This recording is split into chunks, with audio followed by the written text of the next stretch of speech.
आपण पाहताय the Vidarbha news, विदर्भाचा बुलंद आवाज। आज सर्वप्रथम सर्व या अमरावती जिल्ह्यातील शिक्षकांचं या ठिकाणी मनपूर्वक स्वागत करतो, अभिनंदन करतो।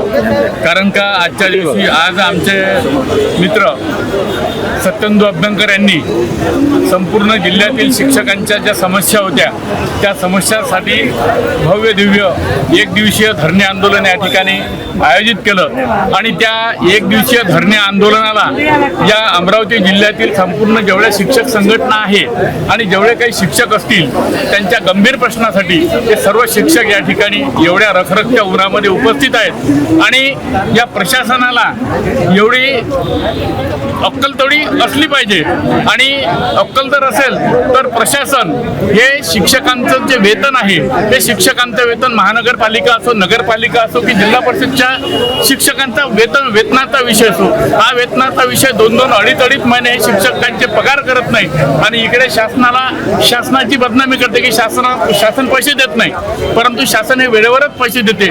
परंतु हे या ठिकाणी जी शासनाची जी ही यंत्रणा आहे ही यंत्रणा अत्यंत कुचकामी आहे आणि त्यासाठी आमचे मित्र आदरणीय सत्येंदू अभ्यंकर यांनी अत्यंत जिव्हाळ्याचा प्रश्न, शिक्षकांच्या जिव्हाळ्याचा प्रश्न या ठिकाणी लावून धरला।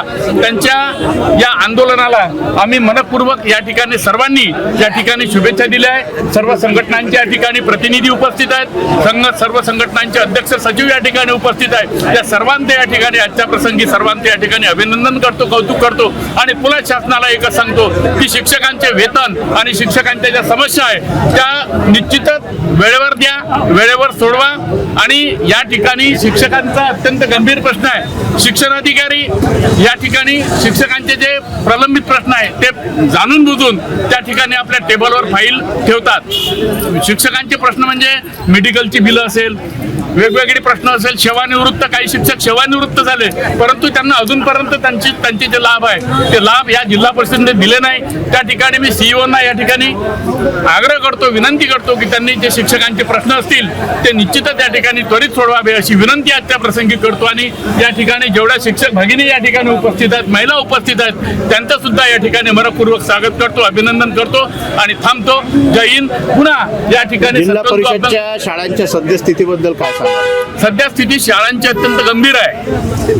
सध्याची जी स्थिती आहे शाळांची, ज्या शासनाने ह्या इंग्रजीच्या शाळा काढल्या, आता तुम्ही मला एक सांगा, जुन्या काळात, पुरातन काळात आम्ही सर्वजण या ठिकाणी उपस्थित आहेत, सर्वजण आम्ही शिकलो, जिल्हा परिषदच्या शाळेत शिकलो, परंतु जिल्हा परिषदच्या शाळेमध्ये जो गोरगरीब लोकांची जी मुलं शिकतात त्या मुलांसाठी या जिल्हा परिषदच्या, नगरपालिकेच्या आणि महानगरपालिकेच्या शाळा आहे। परंतु शासनाने त्या इंग्रजीच्या ज्या शाळा काढल्या ह्या किराणा दुकानापेक्षाही जास्त शाळा झालेल्या आहे। त्या ठिकाणी शासनाने, माझं शिक्षण मंत्र्याला आव्हान आहे की त्यांनी सुद्धा या ठिकाणी या इंग्रजीच्या शाळांवर बंधन लावलं पाहिजे आणि या शाळांच्या ज्या परवानग्या आहे त्या खोट्या परवानग्या आहे। कोणी कुठेही शाळा काढून राहिलं, कोणी घरात शाळा काढून राहिलं, त्या शाळेला क्रीडांगण असलं पाहिजे, त्या शाळेला चांगले शिक्षक असले पाहिजे। आमच्या जिल्हा परिषदेमध्ये एवढा शिक्षकांचा स्टॉप, शिकलेला स्टॉप आहे, कोणी ॲडव्होकेट असेल, कोणी MA BEd असेल, कोणी MSc BEd असेल, हे सर्व वेल क्वालिफाईड शिक्षक आहे आणि गरीब मुलांच्या शिक्षणासाठी हा आमचा जो जिल्हा परिषदेचा, महानगरपालिकेचा, नगरपालिकेचा जो शिक्षक आहे हा अत्यंत मेहनतीनं आणि पोटतिडकीनं तो काम करत असतो। त्या ठिकाणी प्रशासनाने ज्या शिक्षकांवर जास्तीत जास्त लक्ष केंद्रित केलं पाहिजे आणि जास्तीत जास्त सुविधा ह्या जिल्हा परिषदच्या शाळेला उपलब्ध करून दिल्या पाहिजे, असं एवढंच या ठिकाणी आजच्या प्रसंगी